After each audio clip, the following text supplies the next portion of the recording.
Урматтуу жамаат, арабызда намазга жаңы келген бар, эски келип жүргөндөр бар. Эч качан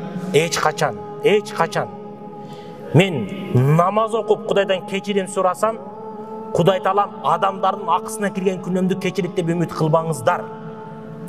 Адамдардын акысыны Кудайдын өзү кечире албайт. Адамдардын акысыны сиздин 1000 жылдык намазыңыз, 1000 жылдык орозоңуз, триллион жолу ажылыкка барсаңыз дагы кечирилбейт. Ушуну эстен чыгарбайлы, урматтуу жамаат. Кудай үчүн айта турган сөзүм мен сиздерге. Кээ бир туугандар өзүн алдайт. Арамдан акчаны табам дейт дагы, табып туруп, кайрымдуулукка жумшап койсом адал болуп калат дейт. Андай болбойт эч качан. Намазды 5 бала окуп коюп, сакал коюп койсом, сүннөт кийип койсом, мен күнөөлөрүм кечирилет деп ойлойт. Андай болбойт. Адамдын акысын адам кечирмейинче Кудай эч качан кечире албайт. Кудай кечире албайт. Кудай кечире албайт. Адамдын акысына кирдиңизби, адамдан кечирим сурайсың. Кудай Таалам намаз окусаңыз кечирет. Кечириши мүмкүн. Акысына кире турган болсоңуз жөнөкөй адамдын, андан кечирим сурамайынча, 1000 жаш агызсаңыз да Кудай Таалам кечире албайт.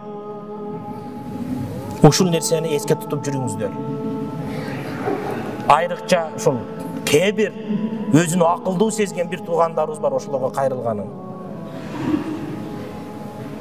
Ислам дининде 2 жол бирдей кетиш керек. Кудайдын акысы, Кудайдын жолу. Ага параллель адамдардын акысы. Намаз окуйсуң, адамдарды алдайсың, сен толук мусулман эмессиң. Жүрөгүң таза, жамандык кылбай намаз окубайсың, сен толук мусулман эмессиң. Экөө бирдей кетет, ошондо гана толук мусулман болобуз. Тиги күнөөнү кылып коюп, момундай сооп кылып койсом, плюс минус болуп калат деп элестетпеңиз. Андай болбойт. Кудай Таалам өз акысына тиешелүүдү гана кечириш ыктымалы бар. Адамдардын акысына болгон кечиримдүүлүктү Кудай Таалам кечире албайт. Кечире албайт.